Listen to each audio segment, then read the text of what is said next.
আমরা সকল রাজনৈতিক দল যারা এই ফ্যাসিস্ট বিরোধী আন্দোলনে ঐক্যবদ্ধভাবে লড়াই করেছে তাদেরকে বলতে চাই, এই সংগ্রাম ছিল আমাদের সবার।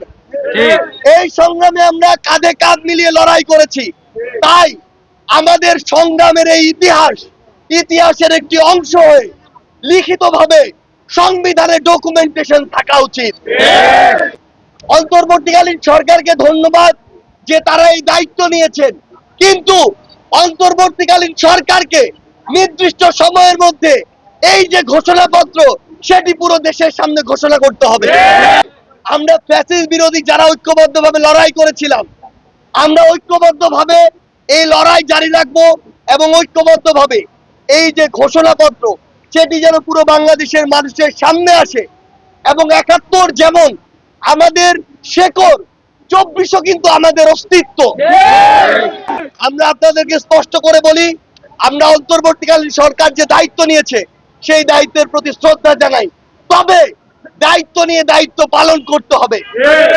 এটা আমার অভ্যুত্থানের সাথে জড়িত, এটা আমার রক্তের সাথে জড়িত, আমার জীবনের সাথে জড়িত। এখানে বিন্দু রকম এদিক ওদিকের কোনো সুযোগ নেই।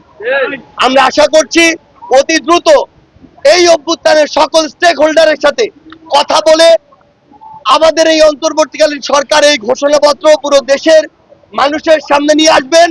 তার পূর্ব পর্যন্ত বাংলাদেশের প্রত্যেকটি জেলায়, উপজেলায়, ইউনিয়নে আমাদের পদচারণা হবে। এখানেই কেউ কেউ পোশাকে, কেউ কেউ পোশাক ছাড়া, কেউ অস্ত্র নিয়ে, কেউ অস্ত্র ছাড়া আমার নিরীহ ছাত্র জনতার উপরে ঝাঁপিয়ে পড়েছিল। আমরা আজকে জেল গেটে রয়েছি। আজকে আমাদের সাথে এখানেও হয়তো অনেক পুলিশ সদস্য, বিভিন্ন সশস্ত্র বাহিনীর সদস্য ভাইরা রয়েছে। আপনাদেরকে অনুরোধ করব, খুনি হাসিনা প্রত্যক্ষ পরোক্ষ ভাবে আপনাদের ইমেজকে সংকটে ফেলেছে। আপনাদেরকে এই ইমেজ আপনাদের কাজের মাধ্যমে ফিরিয়ে আনতে হবে। দয়া করে এখন আপনারা জনগণের বন্ধু হয়ে উঠুন। দয়া করে ওই টাকার দিকে আর তাকাবেন না। খুনি শেখ হাসিনা আপনাদেরকে ওই টাকার রাজ্যে নিয়ে গিয়ে আপনাদের মান সম্মান ধুলোয় মিশিয়ে দিয়েছে। দয়া করে মাথা উঁচু করে, শির দ্বারা উঁচু করে আগামীর বাংলাদেশে বেঁচে থাকুন, আপনার পোশাকের মর্যাদা রক্ষা করুন।